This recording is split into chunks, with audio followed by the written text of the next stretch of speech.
Well, it's finally set up. This is how it's supposed to work. Whistler just ran out of fuel, so we just turned the fuel off on the elevator and let that run out of fuel. But yeah, it needs work too. I mean, it's nothing's ever finished. I wanted to put some tin up the sides further up, but I mean, it's been behaving. Oh, the carby was all gummed up on that because, I don't know. Well, initially I had no spark, so I changed carbies, thinking that I had a carby issue and realised I had no spark. So after dicking with the ignition switch half dozen times and putting another plug in and turning up the drill and realising I had spark, it ran.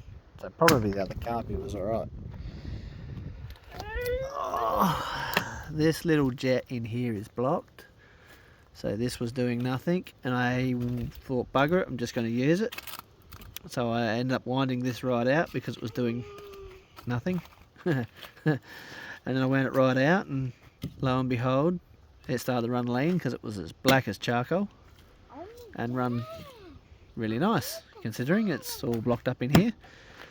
So I think I'll just go through the carby I took off and then swap them over, and then I'll unblock this one, knowing that that little jet in there is blocked. So yeah,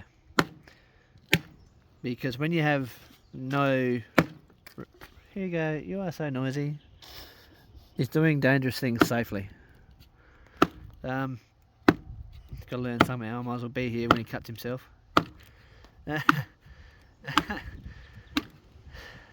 When this is blocked, and I'm guessing it pulls, it might be, I'm not sure where it's blocked from, probably in that jet. It must pull a whole heap of extra fuel through the mixer tube, and yeah, consequently they just blow black smoke.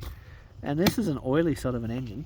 I'm not sure where it's coming from. It's an old pump engine, hence the impeller. You're going to hit me. But yeah. I mean, that's just an alternator pulley. It's not even got a keyway. It's just a piece of pipe, piece of 1/2-inch water pipe cut to make a bush. And it's all just jammed together because it doesn't take much to drive this. And really, if something slips, you know, like, it's good if something slips, you don't break any of this, because I have had that belt too tight before and broke one of these chains. I have spare links. You see that big gap up there? That's what I want to do. I want to replace a link with, well, take this out and replace that bar with just a standard link. I have to replace it with a link because otherwise we don't have enough adjustment, and give it a big amount of room between the slats. So yeah, every second one will come out, basically. All the ones with the studs on them, because it would have had right angle cups sort of thing that would have gone on here for when you were moving hay up really steep. Would have stopped the bales from sliding back. So yeah, or if you had loose packed bales. So yeah, anyway, because it is a bale elevator after all. It's doing its job, making my life a bit easier when it works. And I've got to weld a few more guards and stuff on here.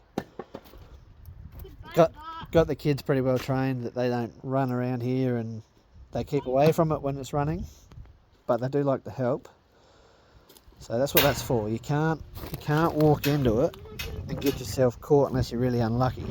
You put your fingers through it, well, natural selection, you deserve to lose your fingers, but when you're told not to. But you know, you can kick against that and you couldn't get your foot in there. But I've broken a few welds throwing wood at it, so I've got to weld a few back on. But anyway, that's the idea. It's all just aftermarket homemade shit, but it works.